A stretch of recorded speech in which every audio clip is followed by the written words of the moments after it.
Hello. Welcome back once again. This is now going to be Back to the Future Part 2, the movie review. Hope you all enjoyed the first movie review I did of the first one. So let's move on to the second one, shall we? So here we go. So basically, the first one was from 1985, the first one, and didn't repeat that again, my bad. And the second one was released actually in 1989, like almost 4 years later. Was 4 years later because the first one came out in January. So here we go. As we come back to, and I think I got the date wrong. Yeah, October 26, 1985. I think I said like October. I don't think I said 26, but who cares? Now, I might do. I don't know if I'll do some real Wikipedia. I think I'll just do it this way. Because I've seen the movie several times before. So let's just get into it. So as we pick off from the first one, Marty is encountering his truck that he has, and Jennifer appears once again. Only this time, Jennifer has been replaced. Jennifer, instead of being played from the first movie, was it Claudia Wells? We said. Who was it again? Sorry, I just gotta look this up real quick. Yeah, Claudia Wells in the first one. In the second one, she was replaced by Elizabeth Shue. Yeah, the woman that was known for like a couple of the movies, like I think she was in Cocktails, I know, and the other one which was Adventures in Babysitting. Yeah, but she was also in the Karate Kid, Cocktails I mentioned, but we'll get to that. Soap Dish, Leaving Las Vegas, The Saint, Hollow Man. Yeah. So there you go. Now, as we pick up from where we left off from, so the same things as I said in the first one, Doc arrives as well. And same thing, roads, where we're going, we don't need roads. So now, as the DeLorean is now flying, as they go into the future, that's where they're going.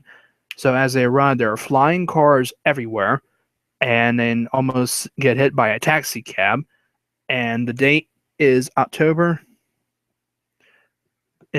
Wednesday, October 21st, 2015. Yes, the future, as that movie's from 1989, and they're in the future of 2015. So, Jennifer is asking like too many questions about the future, and a lot of people cannot really know about the future and stuff. So Doc puts her to sleep on a little thing, and when she wakes up, it'll like all be a dream. So they arrive in 2015, and again, Doc says to Maury like it has to do with their kids, so they have to like prevent something from happening. So Doc gives like Marty like these pairs of shoes to wear, which are like power laces, and they're Nike and stuff. Like he just slips them on and just automatically just ties up just like that, just automatically, or power laces as he says. And the jacket that he puts on, and it doesn't really fit, so he presses the button and says, "I'm adjusting fit." This one, has some funny scenes as well, and quotes too. So they are now picking up Jennifer, and they leave her in the alley where they are, and he tells them, that she'll be fine and stuff. So he tells Marty about his kid. His name is Marty McFly Jr., his son, and supposedly that Biff is going to come around and ask him if he's in for some kind of like thing that they're supposed to do, and he wants Marty to like act as Marty Jr. and go around there and tell him that no, he is not in, he is out. And whenever if you're interested in anything, just tell him no, you're not interested. Yeah. So as he arrives to the place, like how it looked in 1985, and now here's how it looks in 2015. Like you got all the cars and stuff, flying things. You got the Texaco place, which is the gas station. Then you have an encounter. Or I don't know why I keep saying encounter a lot. Then you have Jaws coming out, like Jaws 30 something, and somebody named Spielberg, who's supposedly like the son of Steven Spielberg, and an animated shark comes out and is like getting ready to like bite the head of Marty, and he just ducks for cover, and it just disappears just like that and just looks and just says, "Shark still looks fake." Strange. Well, not a strange scene. I mean, just a scene. It happens. Then there's a guy on the screen, and his name is Mayor Goldie Wilson III, and says like, when my grandfather ever was mayor of Hill Valley, he had to worry about traffic problem, but now you don't have to worry about it with this new vehicle and stuff for only $39,995.95, like 40,000 plus a $40,000. And Marty also sees this little almanac book, which is sitting there in the window shop, along with a few other things, a Roger Rabbit bunny, and a Jaws video game, like from Nintendo, I think. So Marty arrives at the Cafe 80s, and they're playing Michael Jackson's song Beat It. And there's a bunch of other things in there, like people sitting down eating, and there's a monitor of like people, like, are supposed to be like the people that work there and stuff, and like take your order and stuff. And Marty then has one come up to him, and the guy's like, "Welcome to the Cafe 80s, where it's always morning in America, even in the afternoon. Our special day is mesquite grilled sushi. You must have the answer to the special. The occasions are, you must have the answer to the special." And they're both like talking at the same time, and he just stops and like, hey, stop. All I want is a Pepsi. So that's what they give him, and that's when this appearance of somebody, and he says, "Hey, McFly," and it is Biff, older Biff, in the year 2015. So he's like, "You're Marty Jr. Tough break, kid. Must be rough being named after a complete butthead." And he's like, "What's that supposed to mean?" And again, hello, anybody home? Think, McFly, think. Your old man, the man with the capital M who took his life and flushed it completely down the toilet. And he's just doesn't know exactly because he not supposed to know anything. So here comes this guy that comes in who is supposedly Biff, but he's like, "Hey, Gramps, I told you 2 coats of wax on my car, not just 1. Look, I put the 2nd coat on last week. Yeah, with your eyes closed. Are you 2 related? Hello? Anybody home? What, you think Griff would call me Grandpa for his health? He's Griff?" Yeah, he is Griff. So, as he now takes him outside, and he's like, "And McFly, don't go anywhere. You're next." And now there's a video game, arcade game over there, and these 2 children are trying to get it to work, and Marty takes the gun and like shoots the people. And one kid's like, "You mean you have to use your hands?" And the other kid said, "That's like a baby's toy." And believe it or not, well, I know a lot of people know this, the kid that was in there, the one that says, "You mean you have to use your hands?" He's like wearing a red shirt. That is Elijah Wood. Elijah Wood was also from the Lord of the Rings movies, as you know. Yeah, so there you go. Now, as Marty remains in the Cafe 80s, here comes Marty Jr., the other one. And of course, Michael J. Fox is in a dual role. He played like several characters in the movie, as a matter of fact. Played Marty McFly Jr., and we'll get to the rest in a sec. So Biff and his gang come in, and they see, or Griff and his gang, excuse me, arrive and encounter Marty in there, Marty Jr., and they're saying like if he's in or out for the thing tonight. And he said, "I think I should discuss it with my father." And they're like, "Your father?" Wrong answer. And Marty takes the hat from his son and tells him, that the answer is no and stuff. So that's when he says to Marty, "What's wrong, McFly? Chicken?" "What did you call me, Griff?" "Chicken, McFly. Nobody calls me," and he pulls out a big bat, chicken. So he's about to hit him and destroys the television, and Marty's about to do that thing where he says, "Whoa, what's that?" And he turns, but he blocks his punch, but a kick in the nuts and a throws him right into his buddies, and yeah, and he's done. So now Marty tries to escape, and he encounters these 2 girls, like from the first one where he encounters the children, and the 50s one where he has a skateboard, but these little girls have a hoverboard, it's called, which is like a floating device, like a skateboard, but it floats and it, like on air. So he goes on it and gets away from them at first, but they wind up getting up to him with their own hoverboards too. So now Marty is in the water where they have put that, where it used to be like a little area of like the courthouse in the movie.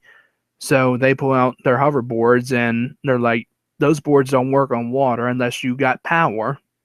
Yeah. So they pull out theirs and Biff has his bat again, and now they're gonna like ride up to him and he's gonna like hit him. So as they're going and he swings and he misses and the hoverboards go out of control and they crash into the big building of the courthouse and they are arrested just like that. So Marty gets his clothes dry and stuff in the jacket because it has a button, and after it's done it says, "Your jacket is now dry." Who would want one of those, huh? Instead of using a washer or dryer. So he attempts to give the hoverboard back to the girl, but she tells him to keep it because now she has a pit bull, the one that, Griffin the gang were using. So now a man comes up to Marty and tells him, save the clock tower and stuff, and like lightning struck that thing 70 years ago, and he sees something in the flash that says Cubs win World Series against Miami. So the man said, I wish I can go back in time and put some money on the Cubbies. So with that being said, Marty goes to the shop where he saw that almanac book. Still a text message, no big deal. So Marty buys the almanac book. No, it said like in the DVD version of how much it costs and stuff, like $25 some or whatever it was. But yeah, so Doc arrives back and sees what happened, and apparently he thinks, something went wrong or whatever, because he said my kid showed up and all hell broke loose. So Marty looks at the paper and it changes, and instead of Marty Jr. being arrested, the one that gets arrested is Griffin, his gang. So now the mission is accomplished, so now they can go home now. So just as they're about to, Doc discovers the almanac that Marty has and says, that he invented a time machine over time travel and stuff, not for gambling. So he is about to put it in the trash, but Jennifer, where they left her in the alley, is now found by two police officers. So now they are about to take her home to her, her future home and stuff, because they have like her address and stuff. So now, as they're getting ready to head there, they take the almanac and Doc throws it in the trash. Older Biff finds it and says, so, Dr. Emmett Brown invented a time machine or something like that. So now we go to Hilldale, where where Marty's future home is, because they are in Hill Valley, but Hilldale is just another neighborhood, supposedly, or city, or wherever it is, I don't know. So now, as the cops take Jennifer home, she encounters the home, or why do I keep saying encounter? So as she is home and sees everything there, the television, and here comes a person coming downstairs, supposedly like the daughter or something like that, and believe it or not, it is played by Michael J. Fox. Yeah, somehow, I mean, it is Michael J. Fox as a woman, as Marlena, his daughter. So Lorraine and George arrive, his parents, but George, however, McFly, was replaced in the second movie, though. I will get to that in a second. Just Crispin Glover did not return for the second one because of some money issues, I think. So, yeah. So, as Marty and Doc are still on their way to the house, they're hoping that, she won't encounter her older self and all that. So, Marty now has to stay outside so that nothing happens or anything to guard the time machine. So as he is changing clothes as well, and as he's doing that, older Biff arrives, or Biff will just say, he arrives and he has the almanac and stuff, and sees that Marty has left the time machine and has gone to look around and stuff. So Biff takes the time machine and supposedly takes it somewhere, but we don't know where. until like when we find out. So in the McFly household, they have a little pizza dinner as the little pizza hydrator, just a little tiny circle pizza, and just put it into the pizza hydrator in like 3 seconds or whatever, it's done. So as that's happening as well, Marty, older Marty, is having a phone call with Needles, who is played by Flea, the guy from the group, the Red Hot Chili Peppers. So he tells him, like, are you, like, going to do this thing where it'll just scan your card and it'll take care of all your problems? And if it doesn't work, Needles, I could get fired. It's illegal. I mean, what if the Jits is monitoring, huh? The Jits will never find out. And the reason why they call him the Jits is his name, which I'll get to in a sec. So he says, just scan your card and I'll take care of all your problems. Unless you want everybody in the plant to know that you're chicken. Nobody calls me chicken, Needles. Nobody. All right. Prove it. So he does, and he scans his card, and just like that. So not long after that, his boss comes on, and his name is like Fujitsu-san, because that's why he called him the Jits. So he like, McFly, I was seeing that I was monitoring that scan you just interfaced. You are terminated. He's like, no, it wasn't my fault. It was Needles, and you cooperated. McFly, read my facts. You're fired. I just need like some big letters to pop up right here and just say, you're fired. So as that happens, Doc encounters Jennifer and tells her to go outside the front door, and he'll meet her there. But as she does get to the front door, her older self arrives with groceries, and they both encounter each other, and one says, I'm young, and the other says, I'm old, and they both faint.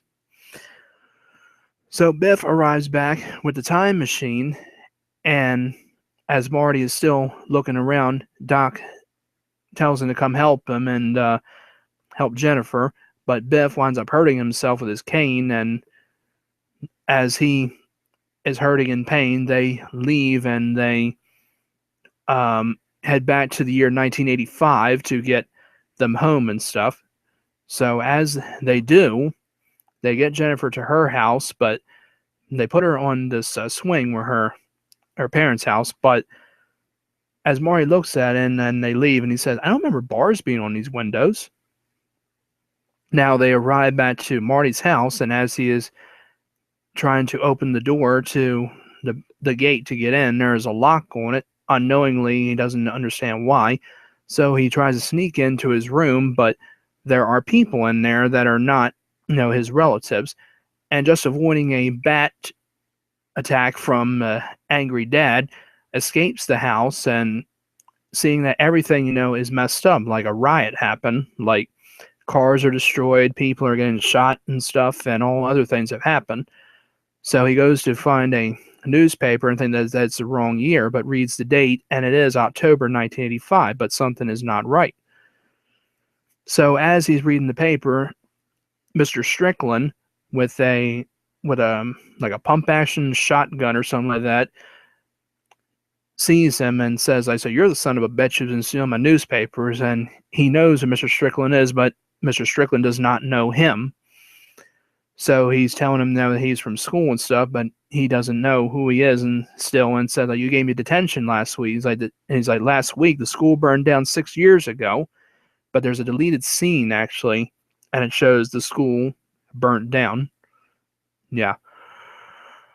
So as Marty is told to get off the property, here come these gang members and stuff about to shoot Mr. Strickland, and they avoid the gang, and Marty escapes now to this next place, and there's like a whole bunch of motorcycle people, and encounters another guy from the first film, and he says, watch where you're going, crazy drunk pedestrian.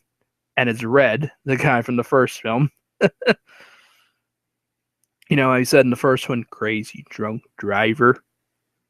And he says in the second one, watch where you're going, crazy drunk pedestrian. Yeah.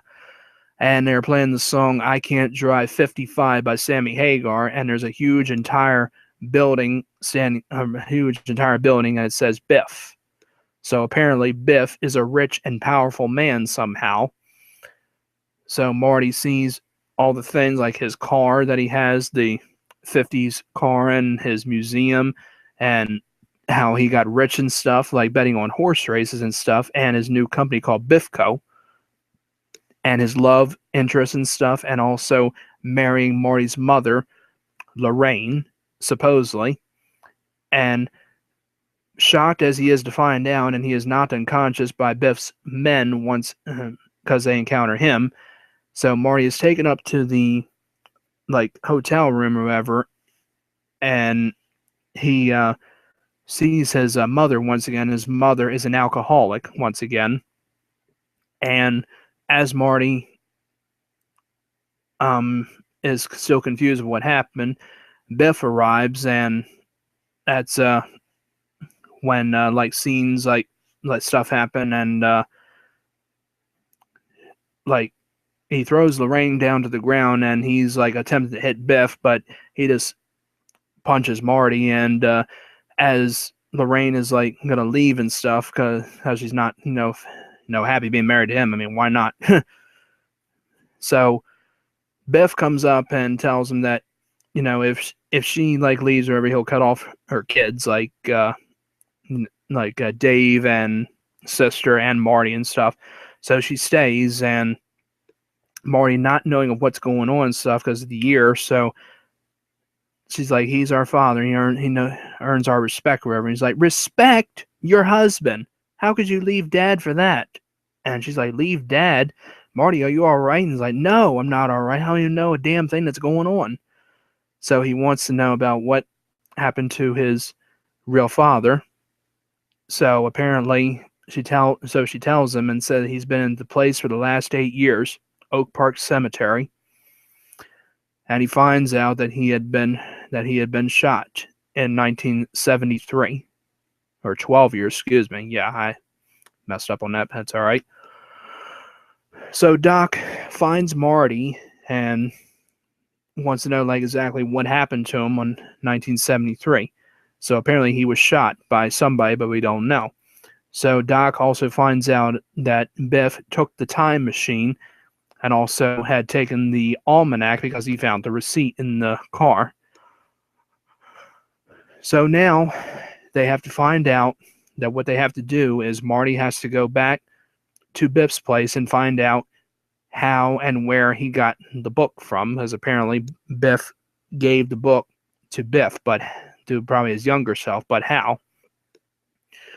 So now he goes back to Biff's place, and Biff is enjoying a Western movie with 2 naked ladies in a hot tub.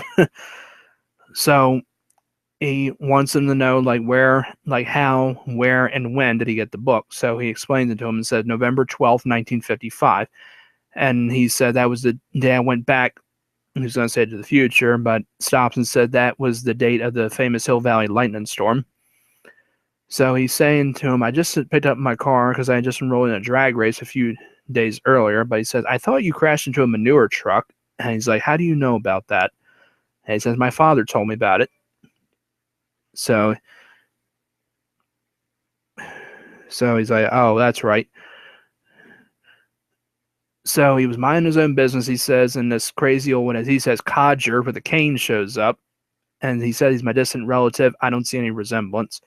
So he opens the thing up from the wall like a safe, and it is the almanac, and it's all sealed up, and says that he said to him, just bet on the winner and he'll never lose. And he says, so what's the catch? He says, no catch, just keep it a secret. So as he puts it back, and where he takes some matches and puts in his pocket, and Biff says, and he told me one more thing. Said one day a crazy wild-eyed scientist or a kid might show up and start asking about that book.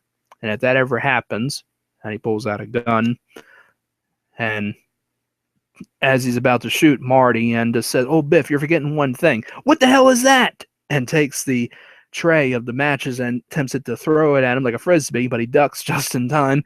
Marty escapes and tries to shoot him, but Marty goes all the way up to the roof of the building, and now he is trapped and nowhere to go, and is up to probably like a 18-story building, something like that. And Biff is there and tells him to jump off the building. So he says, "What about the police, Biff?" Or whatever, and this that they're gonna like find out or whatever about that gun or whatever. And he's like, "Kid, I own the police. Besides, they couldn't match up the bullet that killed your old man." And he realizes that it was him that shot his father. So as so Marty gets up on the thing and jumps down from the thing, and just like that, and Biff cannot believe it that he did it. So as he's attempting to walk over and look, Marty comes back up on the DeLorean. Doc opens the thing and it whacks Biff right in the face and knocks him out. So Marty tells Doc that they have to go back to 1955 because he says to him, "You are not going to believe this. We got to go back to 1955." And he's like, "I don't believe it." So as they arrive, they're now back to November 1955, and it's morning time, and he wants Marty to go get some 50s clothes, like in a disguise, something inconspicuous, as he says. So he gets a black hat, like a fedora, a black leather jacket, and the same clothes as well. So kind of like a disguise. So he encounters Biff leaving his house, and supposedly it's his grandmother, so that's who he lives with. So Biff goes to pick up his car, and having his encounter with the guy, Terry is his name, because he was also from the 2015 one as well, when he was telling him about betting on the Cubbies. Yeah. So as Biff is ready to leave and Marty is in the car, he encounters Lorraine and stuff, who is getting a dress for the dance. So she says to Biff, "I wouldn't be your girl even if you had $1 million. Yeah. So now his older self, Biff, is now in the car and tells him, like, "You want to marry that girl, Biff? I can make it happen," and all that. He's like, "Who are you, Miss Lonely Hearts?" And he's like, "Just get in the car, butthead." Like, "Who you calling butthead? Butthead?" And he can start up his car, and he's like, "Nobody can start this car but me." And he says, "Just get in the car, Tannen. Today's your lucky day." So they ride back at his grandma's house and enter the garage, and he shows him the book. And he tells him, like, "This book will tell you everything of the future. All you just have to do is just bet on the winner, and you'll never lose."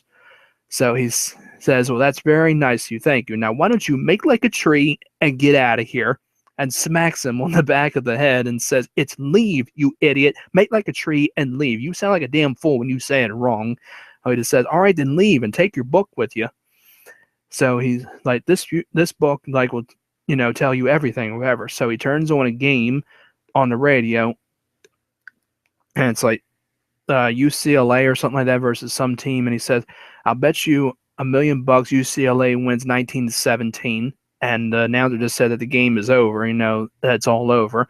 And Biff said, "What are you, deaf, old man? He just said it was over. You lost." And he's like, "Oh, yeah?" So he turns up the volume, and they're going for a field goal. It's like 17-16 the score. So they kick the field goal, and they win 19-17. And Biff is surprised and says, "All right, old man, what's the catch?" And he's like, "No catch.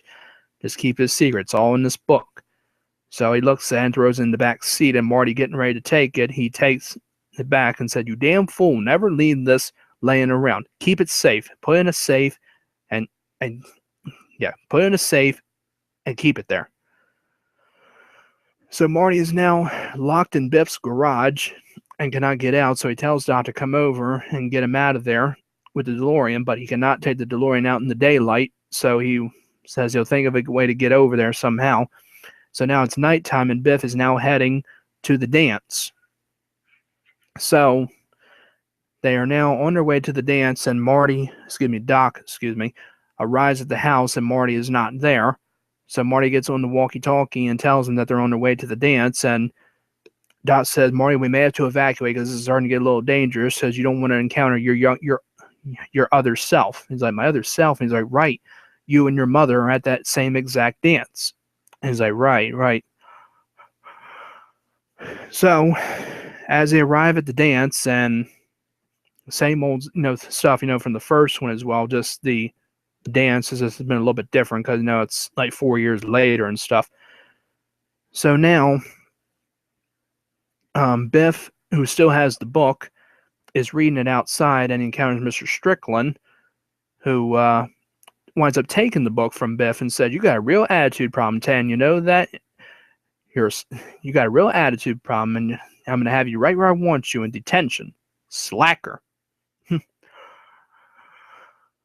So now Marty follows Mr. Strickland, who has the book, and he goes to his office and has like a drink of whiskey or something like that, and is like looking outside, and Marty's about to possibly take the book from him, but he takes his chair back and it crushes into Marty's hand, and he's not going to like let go or whatever. He's not going to get up or whatever. So after that, he gets up and takes the book and throws it in the trash, just like that.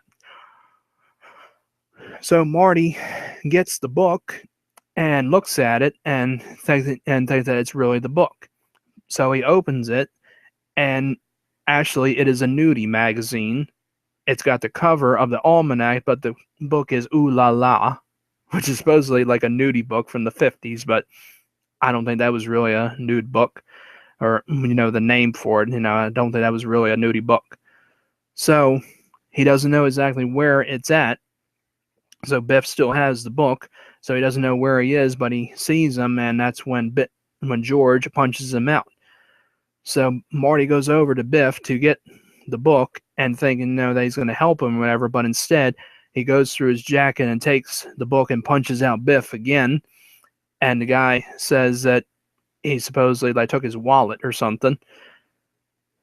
So now, as he is back at the dance, Biff's gang guys are now about to take out Marty in disguise. So now they follow him, but now they see him on stage and stuff, the 1950s one, and now they're going to take him out instead. So now he tells Doc and says that he has to stop them from getting to his 50s self and get back to the future in that time.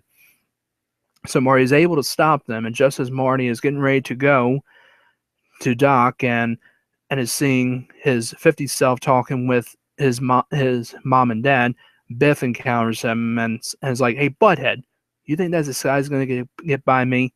Let's have it out, you and me, right now." So as he's about to leave, and Biff says to him, "Are you chicken?" and turns around again and says, "Nobody calls me."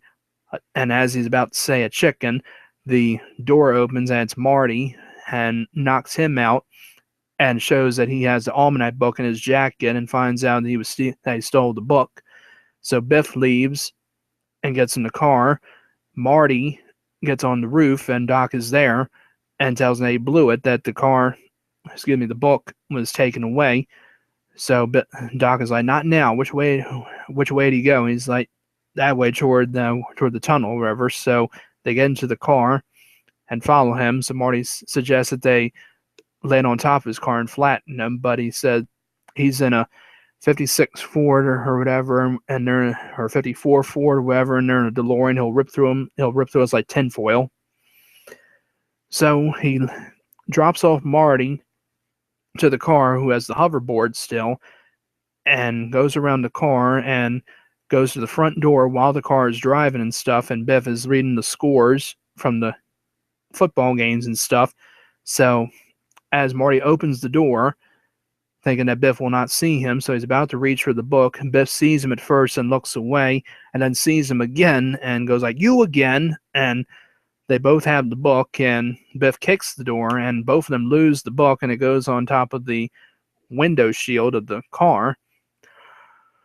So now they're heading towards the tunnel, and now Biff is trying to think, he's gonna ram him off or whatever by hitting up against the wall in the tunnel. So Marty instead just goes to the back of the car, and it's still there, while the DeLorean, not the DeLorean, the book, is still in the window shield.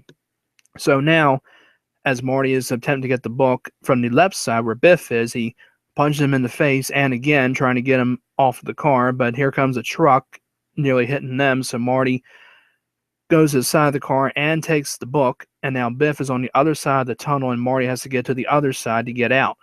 So he takes the book, puts it in his pocket, and starts at the hoverboard and starts getting away, but Biff is revving up his engine and getting ready to possibly run him down or whatever. So now Marty's like nearly halfway there. So Biff starts up his car and is after him, and Marty just keeps pushing and pushing until he gets to the outside.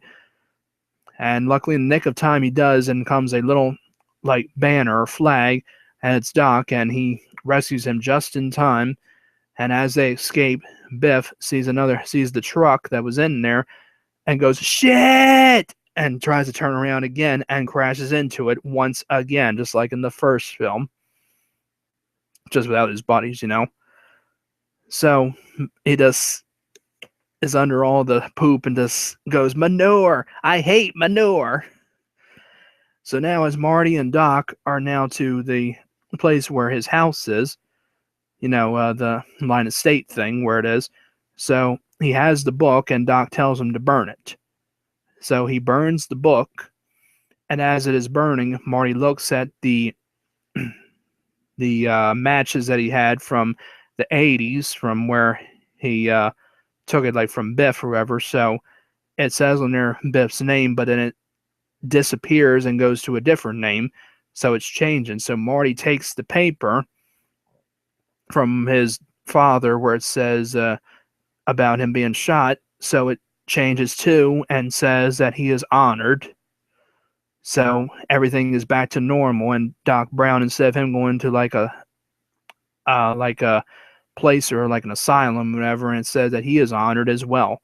So everything is back to normal. So now, as they're getting ready to like get out of there and get back to where they belong, a storm is happening, and a lightning bolt strikes once and strikes a tree.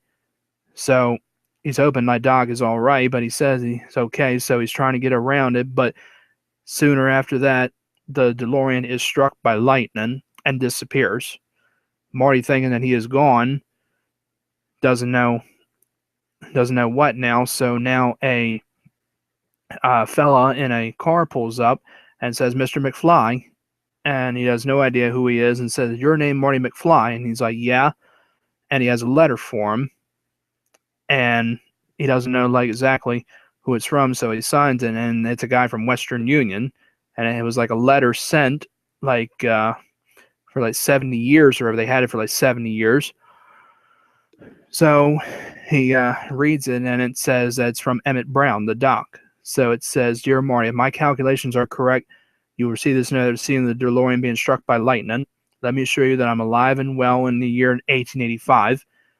And as he's going to continue, and it says 1885, that's where he is. So Marty goes back to the place where we were in the first film, where the DeLorean was sent back to the future in 1985 and encounters the 1950s Doc once again. And tells him, and when he sees him, he says, "I just sent you back to the future." And he said, "I know you did, Doc, but I'm back. I'm back from the future." Doc, surprised and shocked, just looks and says, "Great Scott," and faints. As Marty is trying to help him, and it says once again, "To be continued." And there you go. And yeah, I mean, that's pretty much the film, just like that. I mean, yeah, it was an insane asylum. Yeah, that's what I thought. So there you go. Excuse me. Like I said, Jeffrey Wiseman replaced George McFly in this one because, like I said, Crispin Glover just did not return, but they did show clips of him. It was like archival footage. And we have Flea, as I mentioned, as Douglas J. Needles, the guy. That's his name in it. Yep. And that's just pretty much it, and pretty, different as well, because they have like a little thing, because it says about Claudia Wells, who played Jennifer in the first one. Claudia Wells, who had played Marty McFly's girlfriend, Jennifer Parker, in the first film, was to reprise her role, but turned it down due to her mother's ill health. The producers cast Elizabeth Shue instead, which involved reshooting the closing scenes of the first film from the beginning of part 2. The reshot sequence is a near shot-for-shot match with the original, with only minor differences. For example, Doc noticeably hesitates before reassuring Marty that his future self is fine, something he did not do in the first film. Also, Marty is wearing a watch in the second film, but he was not in the first. Wells returned to Hollywood with a starring role in the 1996 independent film Still Waters Burn.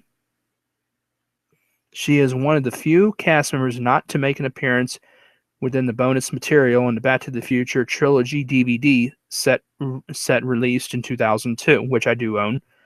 However, she is interviewed from the Tales from the Future documentaries in the trilogy's 25th anniversary issue on Blu-ray disc in 2010. In 2011, she finally had the opportunity to reprise her role from the first film 26 years after her last appearance in the series. She provided the voice of Jennifer Parker for the Back to the Future, The Game. Yep. And not only that, we did have 2015, October 21st, 2015. Michael J. Fox and Christopher Lloyd reprised their roles on the TV show Jimmy Kimmel. They arrived in a DeLorean and stuff, and they asked about all the things, and it said that the Cubs won the World Series in 2015, and honestly, they did not. But they did make the playoffs. They faced the New York Mets, and I think they were shut out 4-0, and they did not advance. So the Mets went to the World Series instead of the Cubs, and instead it was Royals and Mets, in the World Series, and the Royals wound up winning it 4-1 or something like that, whatever it was. If it would have been Royals and Cubs, that would have been pretty good. So, and then I asked about the hoverboards and stuff. Well, there aren't really any hoverboards or anything. There's no pizza dehydrator, no Cafe 80s and all that, but it's a fantasy movie still, but I mean, people talking about it and saying oh, we should have some of that stuff. Yeah. But still, I mean, but I think, in my opinion, this is a pretty good movie. I mean, I honestly saw this a lot more than the first one. I don't know why exactly. I mean, probably just because I like the stuff in it. I mean, all the stuff they did. I mean, there was funny scenes and all that. I think it only got 2.5 stars out of 4 for movie ratings and stuff, while the first one got 4, and the third one got 3. Yeah. But I mean, this is definitely a good movie as well. I mean, if you're an 80s person, stuff, you like 80s, that's definitely a film for you. Yep, so that's pretty much it. But it is a good film. If you have not seen it, please check it out. Yep. So that's probably going to have to wrap it up for this movie review of Back to the Future 2. And I'll see you all with Back to the Future Part 3. So, enjoy.